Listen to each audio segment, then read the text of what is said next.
हाय hello नमस्कार सुप्रभात very good morning to everyone. मुझे लगता है कि रीजनल रूरल बैंक्स की रिस्ट्रक्चरिंग के बारे में जब से बातें शुरू हुई है तब से एक जेन्युइन सा सवाल, एक कॉमन सा सवाल सारे एस्पायरेंट्स के दिमाग में चल रहा है कि क्या आरआरबीज प्राइवेट हो जाएंगे या वन स्टेट वन आरआरबी होगा या सारे आरआरबी को एक आरआरबी में कन्वर्ट किया जाएगा।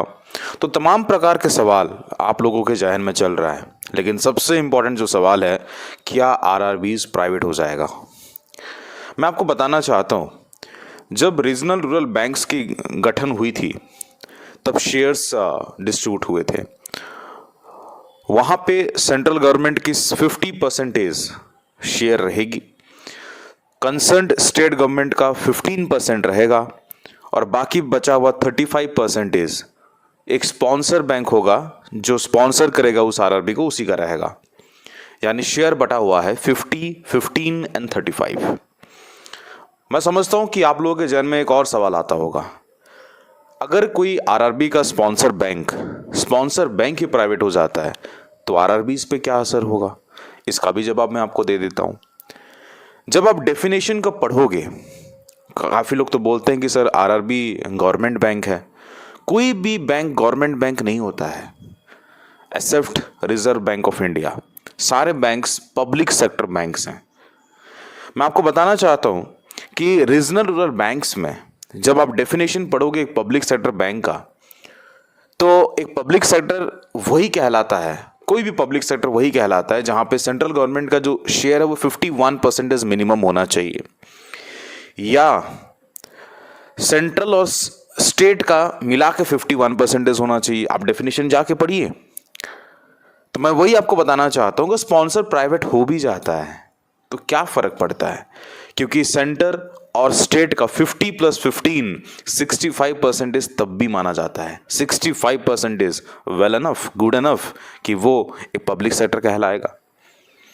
दूसरा बड़ा सवाल मैं आपको बताना चाहता हूं, हालांकि मैं आपसे हाथ जोड़ के प्रार्थना करता हूं इस वीडियो को देखने के बाद, खुद समझने के बाद ऐसा नहीं स्टॉप हियर, आप अपने दोस्तों को भी शेयर करो इस वीडियो को, उनको भी पता होना चाहिए, क्योंकि ये सवाल लोगों को खाया जाएगा और इस कदर खाएगा कि वो अपना प्रिपरेशन हैम्पर करेंगे।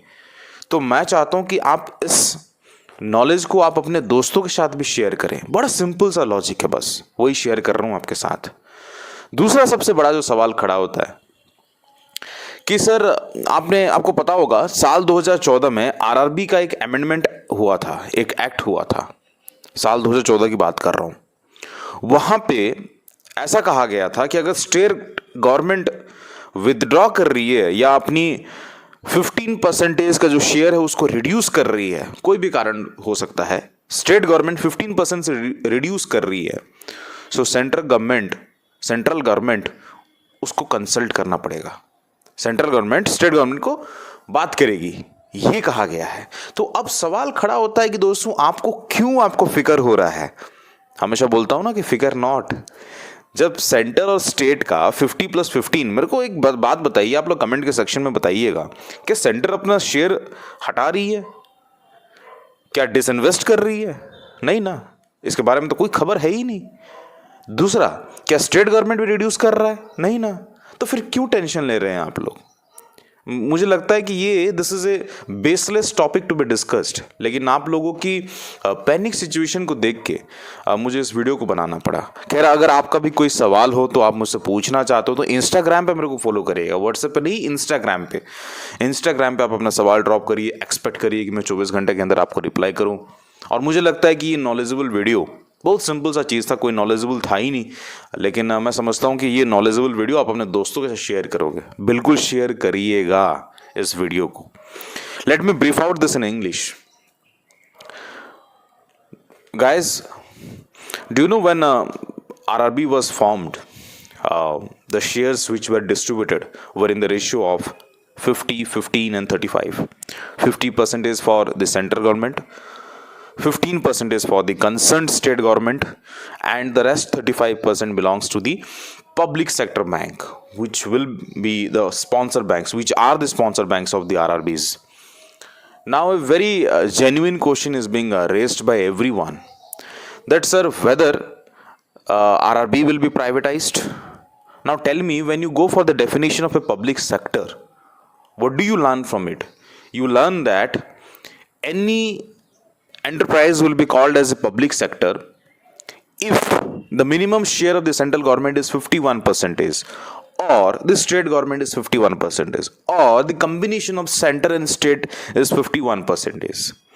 Now you tell me, when the central government has 50% share, state government 15% share, the combination is giving you 65% share, it's well enough, good enough to be called as a public sector bank. And no bank is a government bank except Reserve Bank of India. Reserve Bank of India is called as government's bank, right? If you have studied in your banking news, you could gather this, what I am speaking to you right now. So I think this is a baseless topic to be discussed, that whether RRB is going to be privatized or not. If the sponsor bank gets privatized, it will definitely not create any impact on whether it is a privatized or a public sector enterprise. So I think this is a genuine question that should be answered, right? And don't keep it with yourself. Share this video to your friends. Let them understand that RRB, Reserve Banks, was only created to serve the mankind, right? More than that, people are also talking about the 2014 Amendment Act, the RRB Amendment Act. Let me tell you, if this state decides to withdraw or reduce its share from 15% to whatever it may be, the central government and the state government has to talk before this, right? So a lot of questions will come, but the general concept says 50 plus 15, 65% is well enough, good enough to be called as a public sector enterprise. So if you want to ask me any query, drop your query on Instagram. I'm always available there, and I hope that this video has made you very clear that RRBs can never be privatized. मिलते next वाले video पे, तब तक ले जय हिंद, जय भारत, शबा खैर, love you all. अपना सेहत का बिल्कुल ध्यान रखिएगा। नमस्कार।